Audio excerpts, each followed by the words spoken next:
Wait a second, I think I know why they're doing this.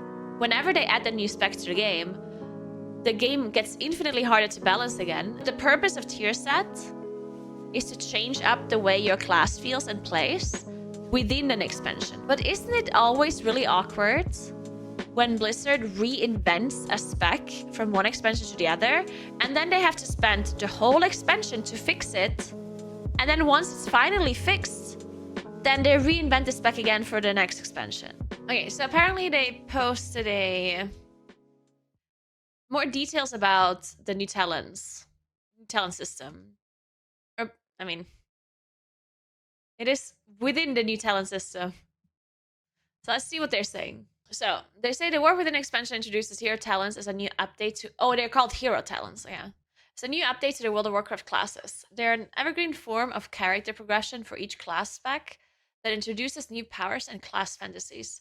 Feedback is critical to us as a part of creating an impactful and fun... Let me make this bigger so I can read it. This is the game. So we're sharing our goals for hero talents with the community to get the first impression of them and learn how well we're meeting those goals. So what are hero talents? Hero talents are new self-contained talent trees that players unlock access at level 71. Okay. Hero talents build on the abilities and talents of current classes and specs. Players can choose a single hero talent tree to activate on a character, and these talents can be changed in the same way class talents can be currently changed in a game. There are 3 hero talent trees for each class, excepting Druid with 4 and Demon Hunter with 2. Each spec has 2 hero talent trees they can choose between, and each of these trees is available as an option for 2 specs. For example, Warriors have 3 hero talent tree options: Slayer, Colossus, and Mountain Thane. Fury has access to Mountain Thane and Slayer, Protection has access to Mountain Thane and Colossus, and Arms has access to Colossus and Slayer. Yeah, we knew that. Then, there are 11 nodes in a hero talent tree. The first of these unlocks with the system at level 71, and you earn 1 talent point per level from level 71 to 80. So you get every talent in the tree by level 80. Hero talents will have starter builds available, and your save builds will have hero. So, wait, I have a question. So, does this basically mean that when we level up, we don't get more talent points for our normal system, and we're only gonna get hero talent points? There's new base talent points. After 70, it's all hero talent points. Is that at BlizzCon you will be filling out the hero tiers? Okay. So it basically means we're not gonna get new talent points, which makes a lot of sense, honestly, just because it's a lot easier for them to create a completely new talent tree than to add talents onto the existing tree, because the existing tree is already really long. And if they add even more talents on the bottom, it's gonna really complicate things. So you get every talent in the tree by level 80. Hero talents will have starter builds available, and your save builds will save your hero talent choice as well. Okay. What to expect from hero talents? Each hero talent tree starts with a keystone talent that introduces the core mechanic and concept of the tree. This could be a new ability, an enhancement to an existing ability or cooldown, or a new buff you can trigger. The bottom talent of each tree is a capstone talent that builds on the core themes of the tree or adds new power to the keystone. Okay. Each tree will offer or modify some class utility and include defensive bonuses that are useful to all specs. We're aiming for all trees to be about equal in the amount of utility and defensiveness they provide. About equal, okay. Trees for characters that can take on a tanking role may have some additional defense bonuses that will be less valuable to healers or damage dealers, such as bonuses to tank talents or cooldowns. 3 or 4 nodes in each tree will be choice nodes where you can choose between 2 options. Hero talents are meant to add enough damage or healing throughput to be significant without being so important that these new talent overshadow your current class and spec tree talents. Okay. Most hero talent trees add new visual effects to classes, both to communicate what they're doing and bring their class fantasies to life. However, these are not complete visual reworks. Your class and specs are still the same at their core, and they will continue to come through. So the interesting thing about these talent trees is the fact that they share, like 2 specs share 1 tree. And I think it's interesting for hybrid classes, right? Because for pure damage dealing classes, it super easy. Like for mage, you're gonna have fire and frost or something share a tree, and then it's like fire and frosty or whatever, and they're both damage dealers. But as soon as you have a hybrid spec that does not share any roles, For example, Paladin. They have tank, melee DPS, healer. So the trees that share between the specs, they have to share between different roles. And this has already been a little bit weird for the class trees. Because class trees also have the same issue. If you have a class tree of a pure damage dealing class, then you can have damage dealing abilities in your class tree as well, and not just like defensiveness or whatever. But if you look at the druid class tree, the druid class tree is basically pure utility. And it gets really awkward because there's some utility that you have a really hard time reaching just because the whole tree is just utility, basically. Because what would you do in the druid tree? Because there's 4 different roles and they all share the same tree, right?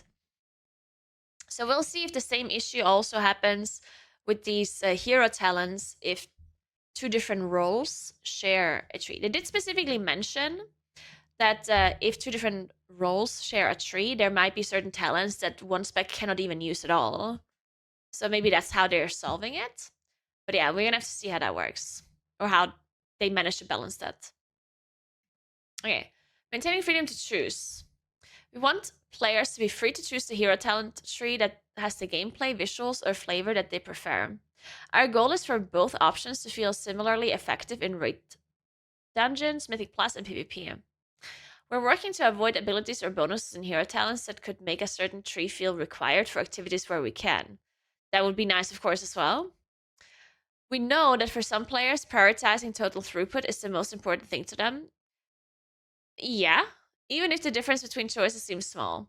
That's okay, but keeping hero talents balanced close is one of our priorities so that players can play what they prefer and still be viable in any content. I don't think it's possible to create good hero trees for multi-role classes, but it's definitely harder than single class roles. Yeah, I'm also not saying it's impossible, it's just harder, yeah. Yeah, so we'll see how that works with the cross-role things. It's only 2 roles that share, so it shouldn't be as hard as the class trees, right? Because the class trees are very complicated for some classes, like for druid, right? Or paladin or monk. But the hero talents only share within between 2 roles. So even if it's a healer and a damage dealer, it's not going to be as complicated as the class tree, I guess. How we chose hero talent concepts. Since we announced hero talents at BlizzCon, it's been great to see all the conversation and speculation surrounding the 39 hero talent titles. We'd like to share some of the thinking that went behind choosing those concepts. Each hero talent concept must be appropriate for both of the specs that can use it. Oh my god, wait, I just thought of something. So if they manage to do this properly with the hero talents, do you think that this is gonna make things easier for them in the future for spec design because they can share tier set bonuses and stuff? Oh my god. Wait a second. I think I know why they're doing this. Wait, I just had an epiphany. Hear me out. Okay, so you know how World of Warcraft has like way too many specs? And that's a big problem because it takes so much developer time to design spec specific stuff. Like it takes a lot of time to create tier set bonuses that are very specific to each spec because there are so many specs, right? And that created a problem where Blizzard needed to put so much time and effort into creating these spec specific things that they tried to move away from that. So they scrapped tier set and they tried Asteroid bonuses, for example, that are more shared around like general roles instead of it being spec specific, right? But then people didn't like it. And they also moved away from talent trees a lot and moved more into like soul binds. Like, you know, when we had soul binds, they were mostly shared between classes as well and not very spec specific. Legendary, some of them were also shared between classes and stuff. So they tried to move away from spec specific things and make it more generalized because that would free up developer time and it wouldn't be so hard to balance and it wouldn't take so much time for them. But then people didn't like it. And then they were like, fuck, I guess we have to do spec specific stuff again. So they went back to doing spec specific stuff with the talent trees and with the tier sets, which people loved, right? People are definitely into this spec specific thing. Now, the problem is they totally realize, okay, this is taking forever, and we have a hard time adding more specs to the game. Because whenever they add the new specs to the game gets infinitely harder to balance again, and it again increases the developer time they have to invest every single time that they create tier sets and every single time they create new talents for a new expansion and blah, blah, blah. Like, it just takes forever to do all of this stuff if you have so many different specs. So now with these hero talents, what they're doing is that there's a talent tree or like a hero talents that share between two specs. Now, what does that mean? If there's a talent in the hero tree, like let's say this talent here can both be used by Moonkin and by Resto Druid. If that is true, then the set bonus or like any other spec specific thing that they're creating, like a legendary or whatever, could buff this talent. And then it would work for both Moonkin and Resto, you know? So it would still be spec specific in a sense, because it would specifically change something for your spec, but it would also be spec specific for another spec. So instead of having to create tier sets for every single spec individually, they could technically create tier sets for two specs at one, which basically cuts the thing in half somewhat. No, because only 50% of the rest of druids will choose the tree. That's fine though, because they can just have a bonus that buffs both the trees. Yeah, I know that there's multiple trees, but they can just have a 2-set bonus that buffs the one or the other depending what spec you have, right? Like, they can just say, hey, this is the paladin set. It's not a red paladin set, it's not a holy paladin set, it's the paladin set. And the 2-set bonus buffs the first talent in this tree, the first talent in this tree, and the first talent in this tree.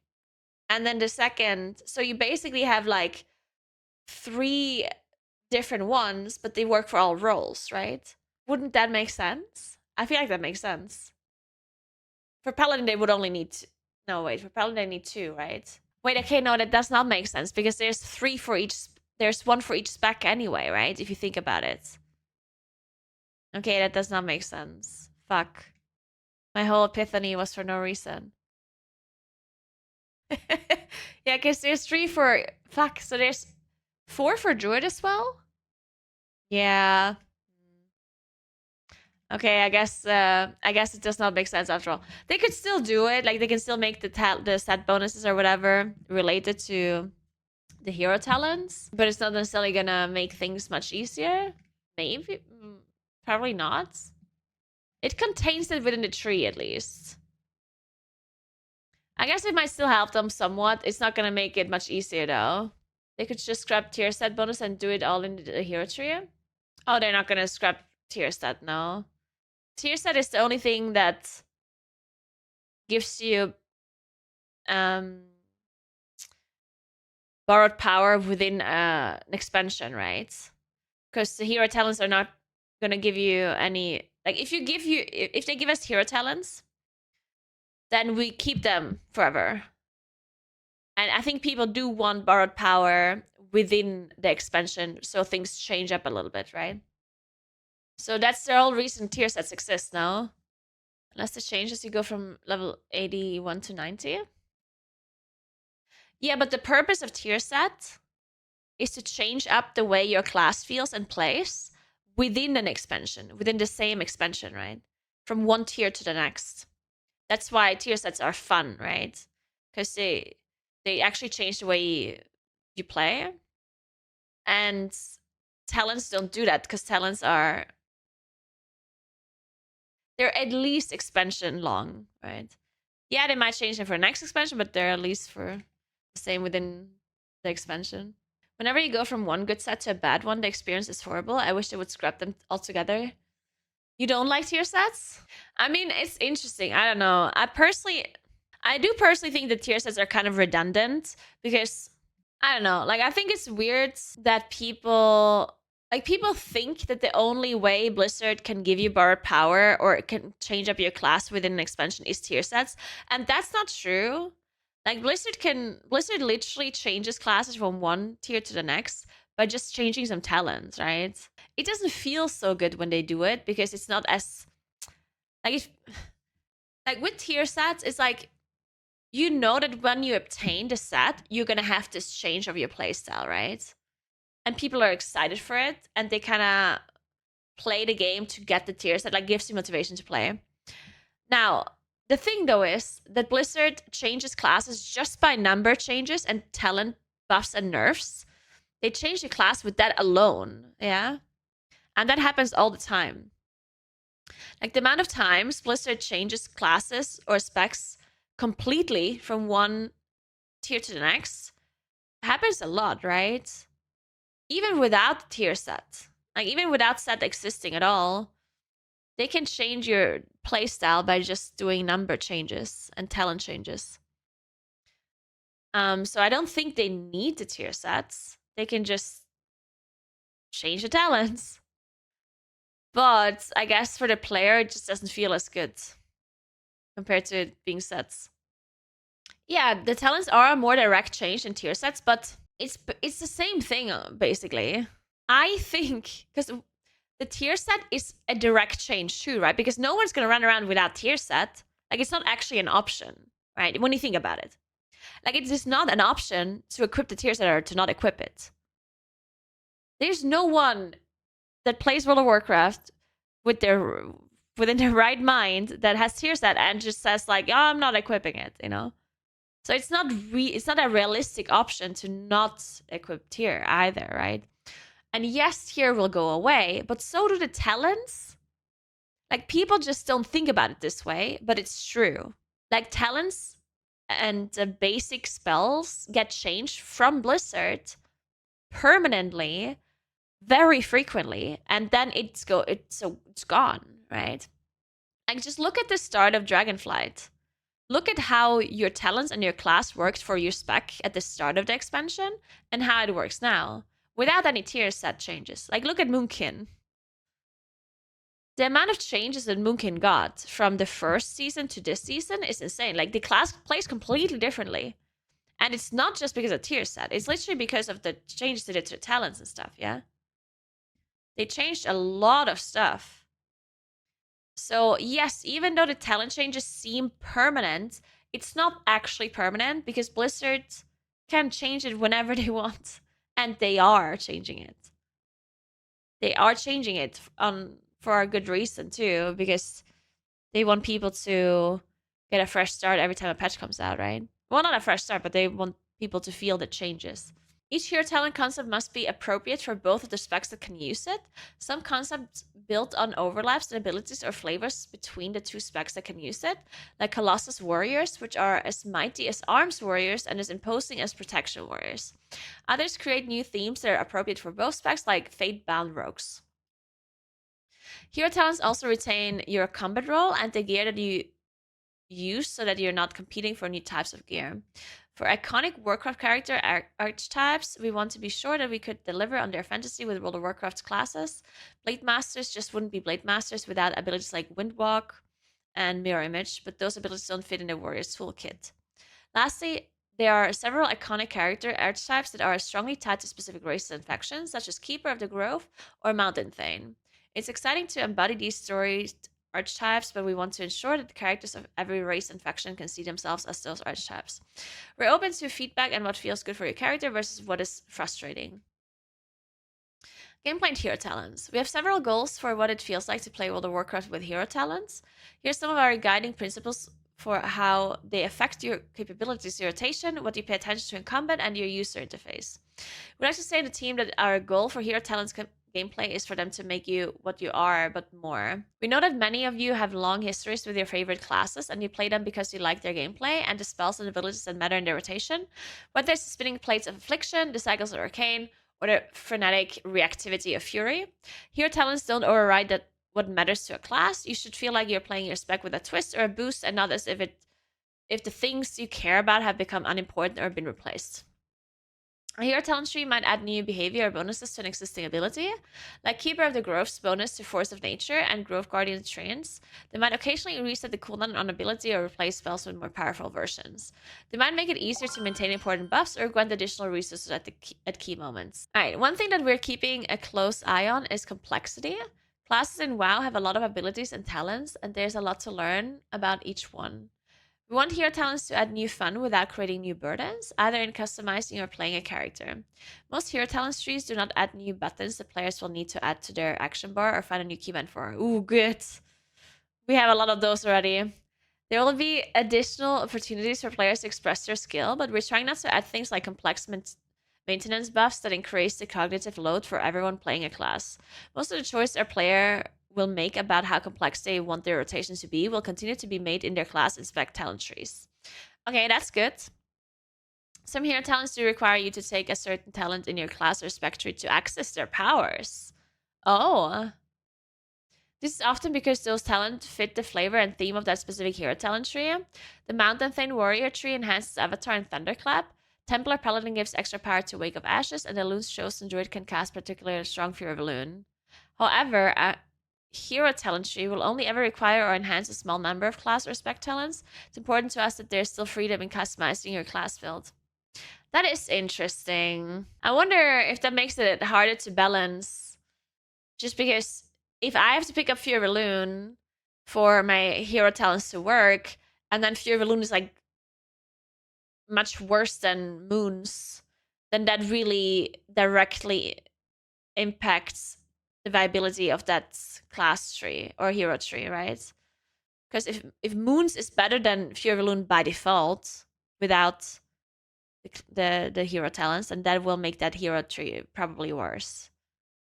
Right, so it's an interesting thing to see how they're balancing it, I guess. Alright, show us the hero talent trees. Over the coming months, we'll be sharing full design for hero talent trees from the War Within. We're expecting to hear what you think of them. Yeah, so we do have Death Knight, Evoker, Lightsmith Paladin, Mountain Thane Warrior. Let's see what Evoker has. Aug and Preservation. Okay.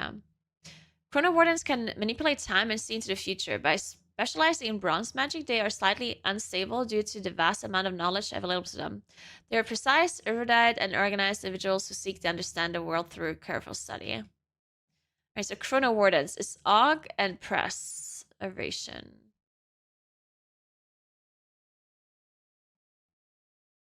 Chrono Flame. Living Flame is enhanced with bronze magic, repeating 15% of the damage or healing you dealt to the target in the last 5 seconds as arcane up to a fixed amount. Living Flame is enhanced with bronze magic, repeating the damage or healing you dealt to the target in the last. Oh? Oh, that's interesting. Okay. So you basically that is kind of, I like that. If I understand it correctly. No, it doesn't say it leaves a dot. But maybe I'm understanding it correctly. You can read this different ways. So it's saying, like the way I read this, which might be wrong, but the way I'm reading it is that if I cast a Living Flame, then it will look at the last 5 seconds before I cast a Living Flame and do 15% of that damage with the Living Flame that I casted. So it's looking into the past, not the future, yeah? Which makes it very interesting, if that is how it works. Because that means that, in fact, it makes... The annoying thing about this is that it probably makes a weak aura almost mandatory. Not really mandatory, but... like, you want to kind of start a timer to know when you have to cast a Living Flame to get the maximum value out of the 15%. Right? Yeah, no, it's only for Aug or Preservation, but Aug is a damage dealer, right? I mean, and Preservation Invoker also cares about damage. So, for healing, it would be different. Well, even for healing, you also want to know the timer, right? Because obviously, you want to maximize the 50, like if you have a damage window where you do a lot of damage, then you want to make sure you get the maximum into that 5 seconds window and then cast the living flame to get the 15% value out of it, right? So you kind of want a weak aura to be like, if I cast a spell, then I want a 5-second timer from there that shows up somewhere so I know when I have to cast my living flame.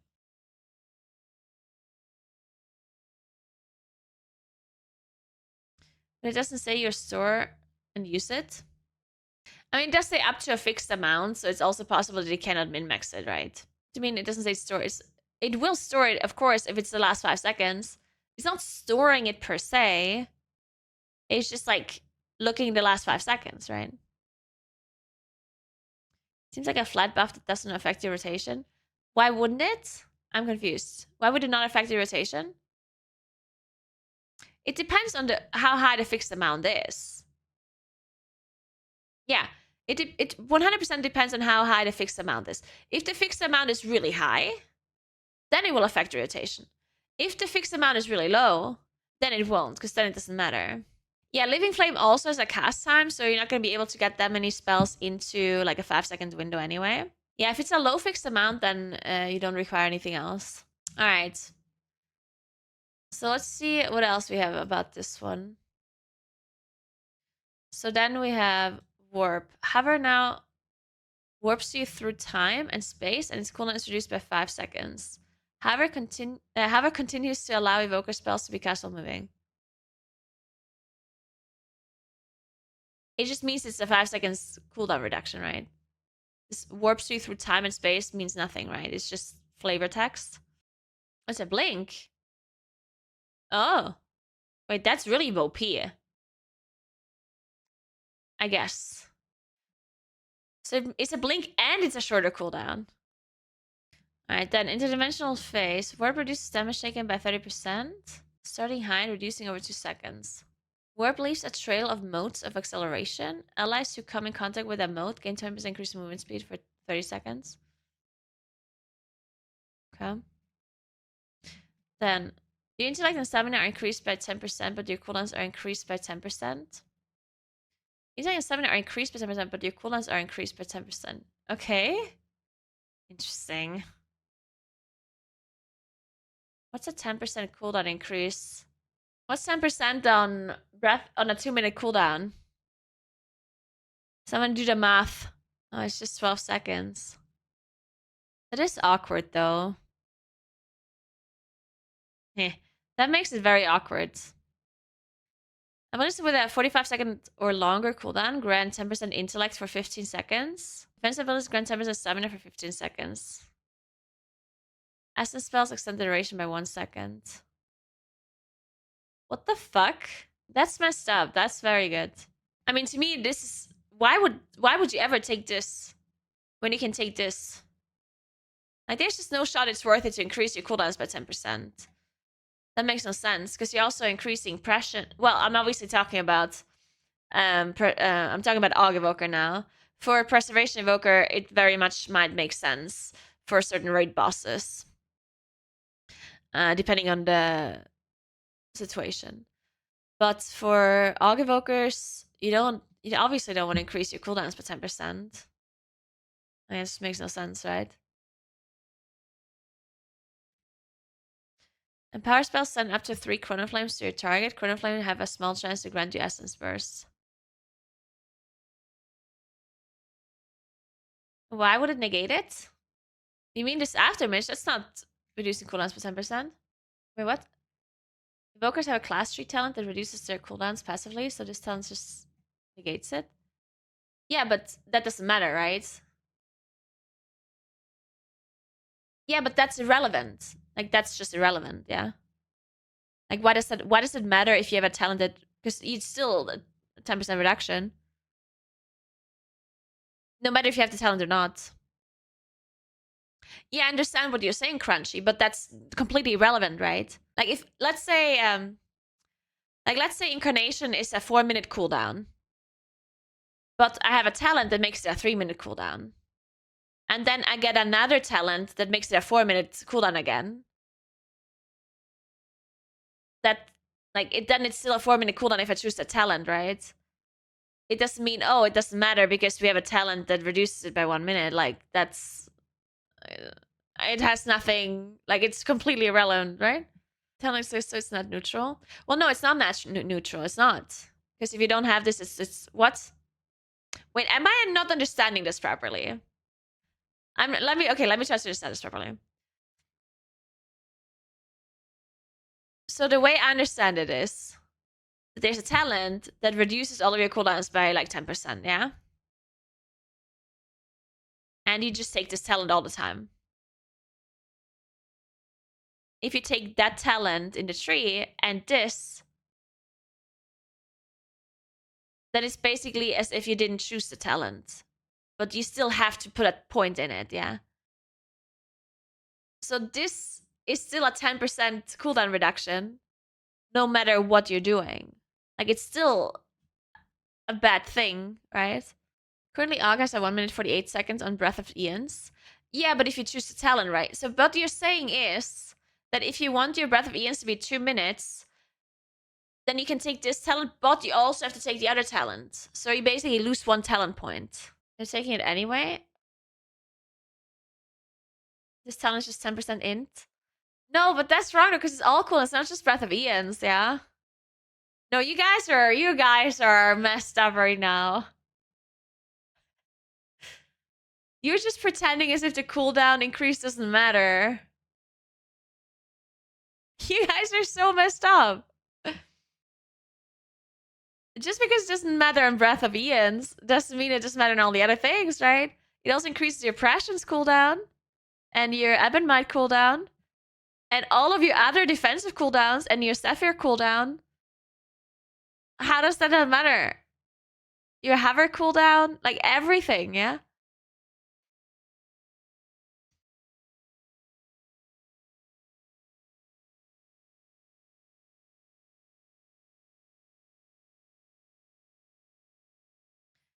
10% intellect minus 10% CD plus 10% CD equals 10% in for 2 talent points. That is not how that works. You guys are breaking my brain right now. This whole thing that you're saying about the other talent that reduced your cooldowns by 10% has nothing to do with talents. You guys are making me mad. Naguura just used logic. I am using logic. Apparently, no one in chat is using logic right now. 10% increase to these literally nothing. You know what? I'll just remove 10% of your paycheck every month from now on, because 10% is just nothing, guys. Just give me 10% of your paycheck every month. If it's nothing. My PayPal link is under the stream.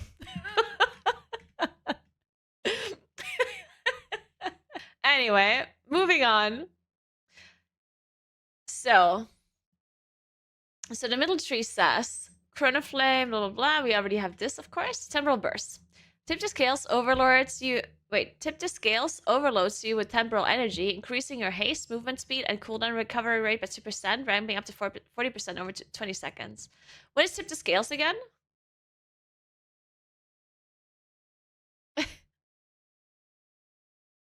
But my pay amount will be 10% more. It's the same thing. No, it is not. I swear. What is your logic right now? What?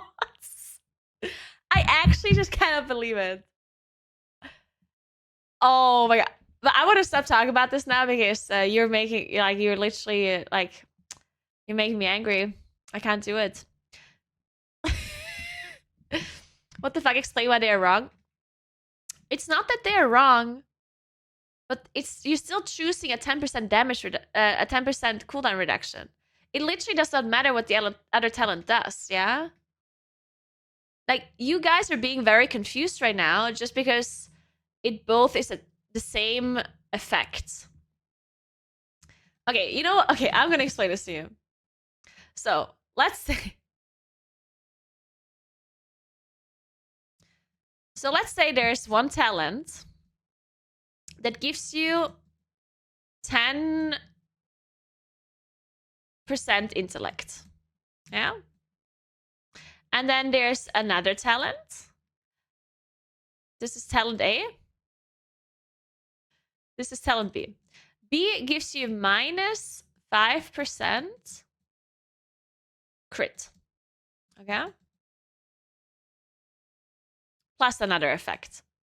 Plus something positive. Okay, whatever, it doesn't matter. Would you ever say in this scenario, it's like, oh, the 5% minus 5% crit doesn't matter because I have another talent that gives me 10% int. Would this be something you would ever think? No, right? Clearly not. Right? Oh my god, that's not the same. But it is. If there's a talent that gives you 10% CDR, and another talent that gives you minus 10% CDR, then that does not mean that this does not matter.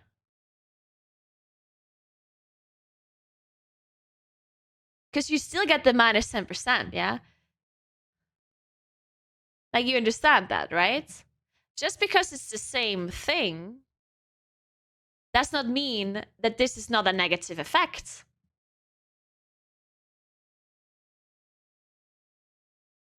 Like, this thing here is actually just irrelevant.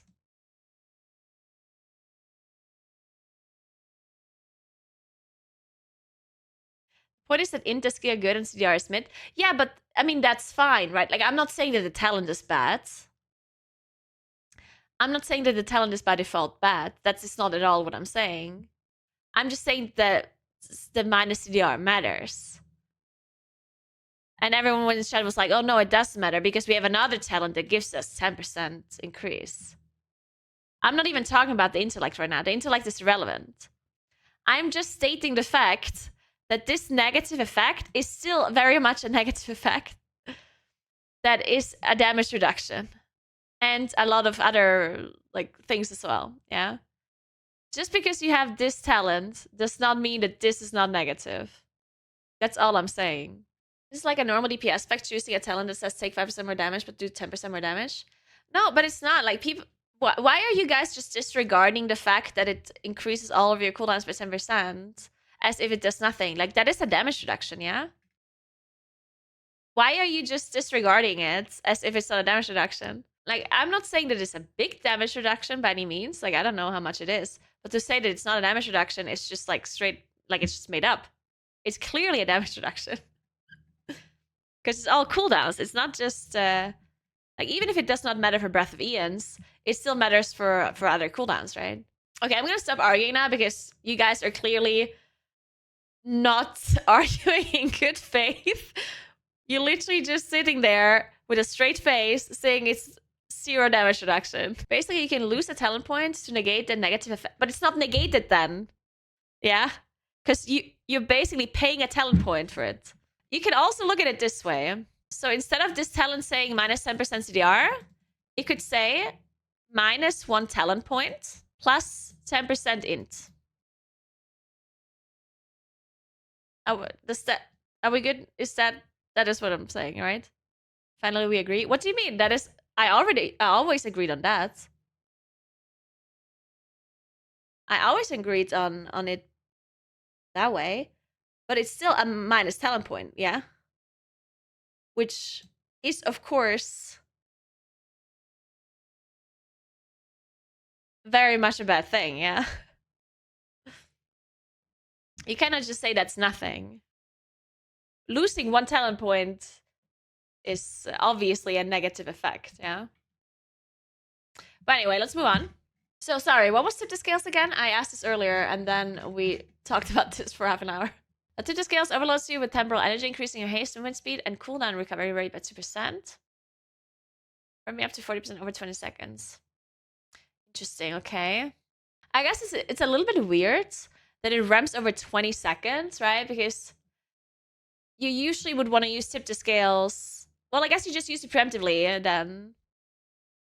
Because just because you use tip to scales does not mean that you actually have to use your empowered ability immediately afterwards. I guess it's going to be a little bit awkward for Aug Evoker because, well, it's not going to be that awkward. I guess it's fine-ish.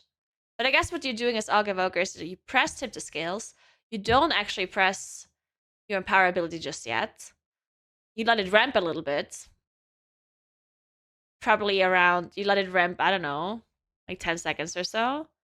And then you use all your cooldowns to get the last 10 seconds into your cooldown window, I guess, rather than the first 10.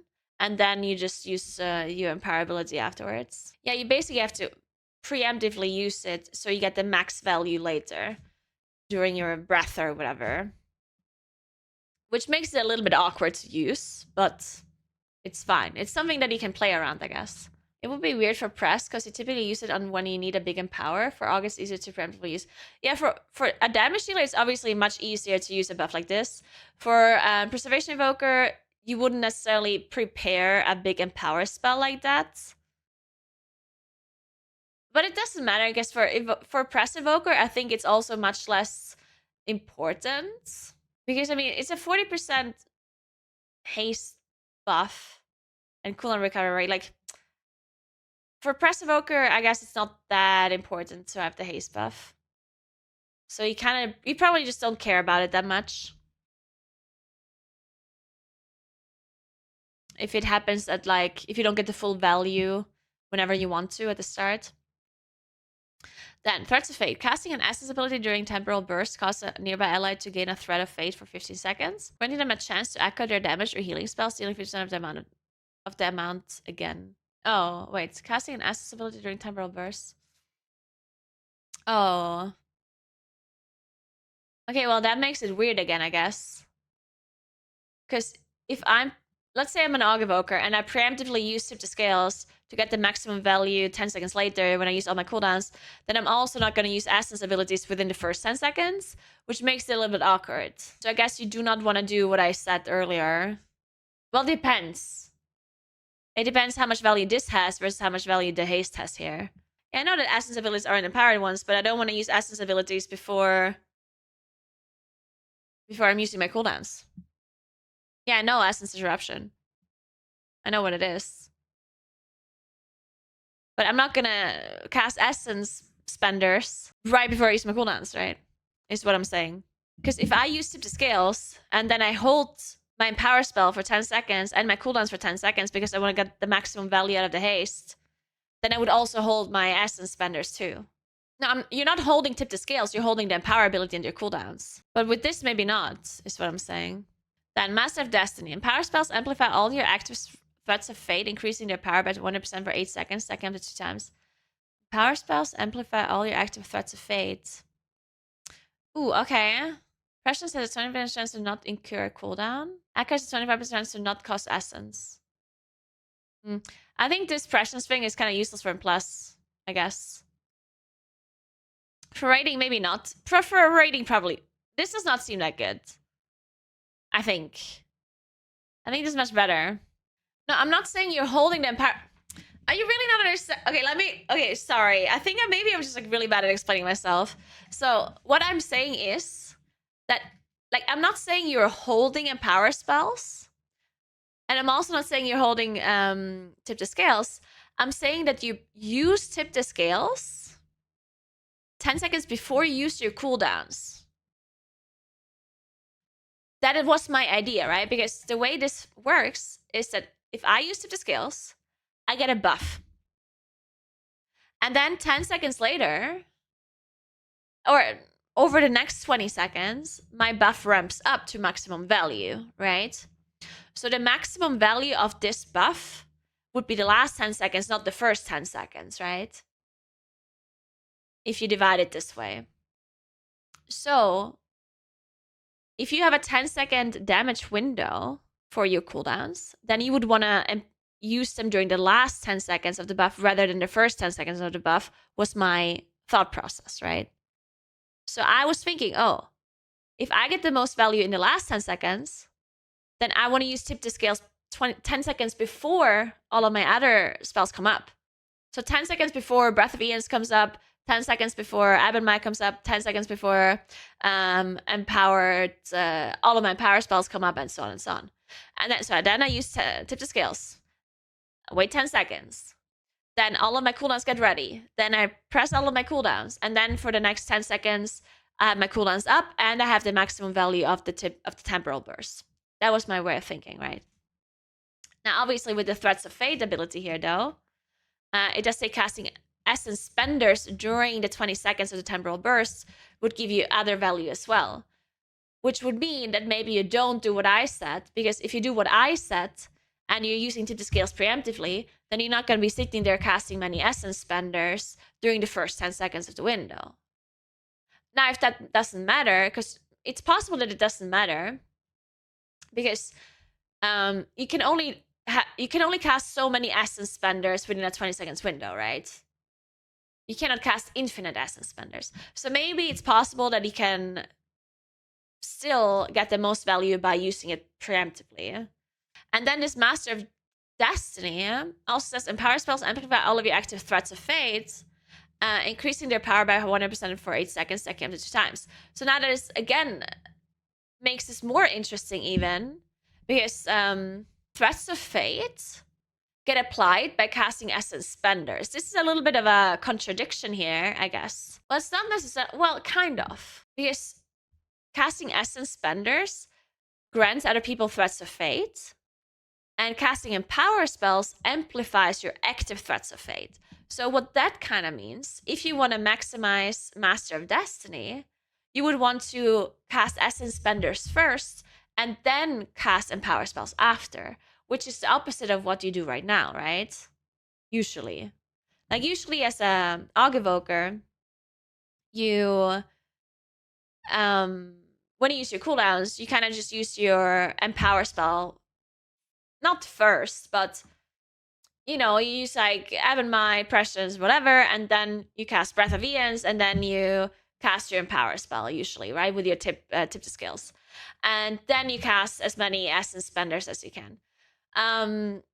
With this ability, you would kind of want to do the opposite way, which is honestly fine, though, because it doesn't necessarily matter when you use your Empower spells, right? As long as you still get the extension of your Avonmai. So it doesn't matter if you use... Well, I guess it does matter a little bit because of the dot. I guess it does matter a little bit, yeah. It all depends on the proc chance of threats. Yeah, I guess it depends on the proc chance of threats, and also depends if it's like RPPM or not, which I assume it is. But because if it is RPPM, then it's possible that you only really have to think about Master of Destiny at all, and it just happens because you always have the uptime. No, I'm not assuming that it ramps up to max value within 10 seconds. That is not at all what I'm assuming, no. I'm just saying that the last 10 seconds are more valuable than the first 10 seconds because I'm thinking about 10-second damage windows. So I think you're making an assumption that it's when you press the tip to scales button that the buff starts stacking. Oh yeah, that is exactly what I'm assuming, yeah. And not when it's used. I mean, that's what it's saying, right? Tip to scales overloads you with temporal energy. That is exactly what it says. It could work differently. I mean, sometimes tooltips are not perfectly accurate. So it could technically be true that once you use tip to scales, like once you use the buff, once it gets removed, that you then get the temporal burst. But I would, like, the way the tooltip reads is that I press tip to scales, I get the buff, right? Tip to scales doesn't go into the until you use the power with it right now. Yeah, that makes sense. Otherwise, you would have to pre-use it as early as you can, and that would kind of be annoying.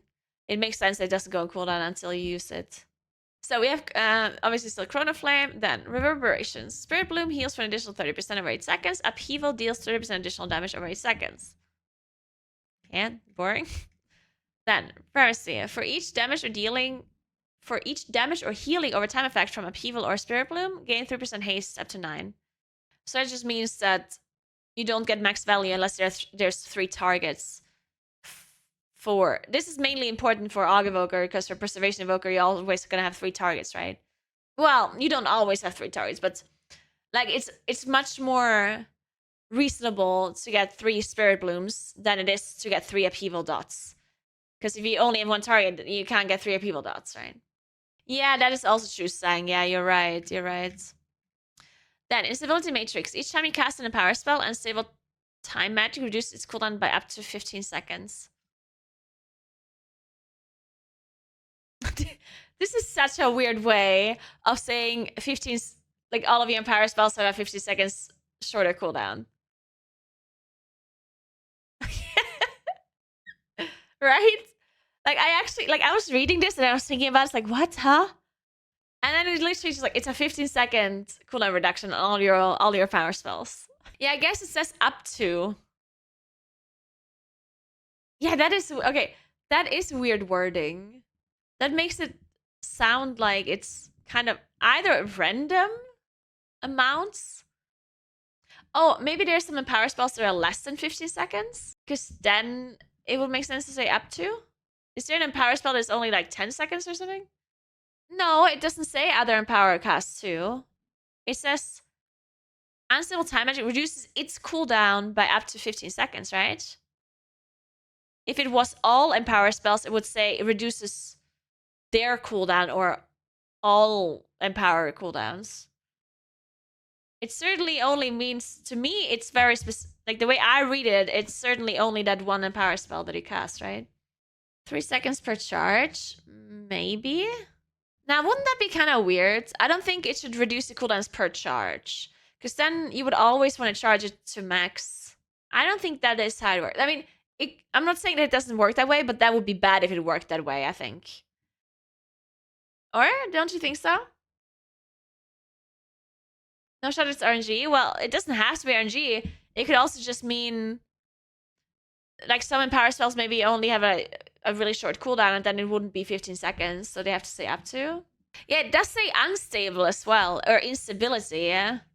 Dude, it could be random. This could be random, honestly. Yeah? For flavor, you know? It would be very awkward if it was random, but for Preservation Evoker, it wouldn't be that bad if it's random, I guess. For Og Evoker, it would be very bad if it was random. Yeah, your rotation is effective is random, right? So that's why it would be very bad for Og. For Preservation, maybe kind of whatever. Because you don't have a real rotation as a healer anyway. But yeah, interesting. Yeah, I mean, I like these. I like the talents. They seem fun enough. All right, so I don't know. Final thoughts about the talent system. I am not gonna look at all of them, but I think I like them. They're not necessarily something I'm super excited about, because even though they're called hero talents, they're basically the same as just normal spec talents. This extra flavor is more of a, like, I am not someone that cares too much about like class identity, class flavor, like blah blah. Like, I'm not the biggest. I don't care that much, honestly. So to me personally, this whole Keeper of the Grove, or like this like extra name for the hero talents, is kind of whatever to me. All I care about is what the talents do. And so the way I look at it, they're just extra talents. That's it. Which is still nice. But to me, this is not something like super special. Because the fact that they are shared between the specs is not really relevant to me. Because I will choose, like, it's the same as class talents, right? Class talents are also shared with the other specs. Doesn't make them necessarily more special to me. So same goes with these hero talents. To me, they're nice. Like, they're talents, they're nice. And they seem interesting enough, but it's nothing super fancy, in my opinion. It's nothing incredible to look forward to. It's just kind of, you know, just a new couple of talents. But what do you think? What do you think about it? Are you like a big fan? Do you like it? Do you think there's issues with it? I don't know. They are just extra talents, but hero talents looks better as a box feature. Yeah, I agree. Like, they're certainly marketing them for it to sound more special. And maybe some people think they are more special. Like, the fact that you are Keeper of the Growth or whatever, it does make it sound more interesting. Is it more interesting? To some people, maybe yes. To me, no. To me, it's certainly just like extra talents, which is fine though. It's nothing bad for sure. And there's nothing negative about this, that's for sure. Yeah, I agree, Melithian. Yeah. I also understand it this way. I think this is a way on how they can add talents without messing up the existing tree, which helps them out a lot. Because messing up the existing tree with extra talents at the bottom would complicate things a lot for them. So having extra talents that are not attached to existing tree makes it a lot easier for them to balance it and think about it and whatnot. So that makes a lot of sense for their in their point of view. They give me a massive borrowed power vibe because they all seem to bring in something new instead of integrating nicely with the current trees. Okay, so I personally don't see the borrowed power vibe here just because they're going to be talents, so they're set, right? So to me, it doesn't seem like borrowed power, but it definitely could be borrowed power if they change it in the future. Like this is definitely something they could do in the future. They could say, hey, in the next expansion, we're gonna remove Keeper of the Growth and blah blah blah Balloon, and we're gonna replace it with these other new things that are themed towards the new expansion, right? So they could technically do that. It doesn't necessarily seem this way because the titles that we have are not themed around the War Within expansion, right? Like Keep of the Growth is something like very generic that has nothing to do with the War Within. They're not themed towards the expansion, but they could do that in the future, maybe. That's all we got going into 11.0, and the next 3 expansion is just 10 more hero talents. Seems kind of lame. I mean, I personally disagree. So I personally think the classes don't have to change that much from one expansion to the other. And I honestly also don't like the fact that they're doing that. I wanna hear your opinion on this. So, like, I understand that people want changes, but isn't it always really awkward when Blizzard reinvents a spec from one expansion to the other, and then they have to spend the whole expansion to fix it, and then once it's finally fixed, then they reinvent the spec again for the next expansion? Because class balancing and class design is actually very difficult. Yeah. It's very difficult to really get a class or a spec done right. And we saw that during Dragonflight beta, right? Dragonflight beta came out, they introduced all of these new talent trees, and it completely changed all of the specs. And all of a sudden, it was all messed up. Like every single spec was like, oh my god, this is bad, this talent, this is doing nothing, and blah, blah, blah, and my class, and blah, blah, blah, right? And then they had to iterate on the trees multiple times for every spec to be happy. And it took the expansion as well. Like they iterated on trees while the expansion was already live. Like Moonkin, for example, at the start of the expansion, the tree was bad. It was just bad. They had to fix it multiple times for it to be the way it is right now. I still don't think it's very good right now. But what I'm trying to say is that the fact that they changed the specs completely from one expansion to the next just causes these issues. So do they have to change the specs that much each expansion? Like, is this something that you want to happen? Or would you just be happy with changes that are more surrounding the actual content that we do rather than the class or the spec being changed that much? Like, I'd rather have tier sets that change my spec once in a while, like more like borrowed power, than my core class to change, right? So these hero talents, I think they're fine enough. I don't need more than this for my spec from one expansion to the next. Because this is already like a decent enough change, in my opinion, to the specs themselves. In addition to like new tier sets or whatnot. But yeah, I personally am not someone that needs to like completely be reworked every spec, because not because I don't want it to happen, but because they cannot do it in a good way. And I also don't think it's because they're incapable of doing it. I think they don't have enough time to do it properly. Because it actually is very difficult to get the class right? Or a spec. And I don't think that a couple of months of beta is enough to completely change the spec and it feel good. So I'd rather them not do that. Because I know it's just gonna be messed up.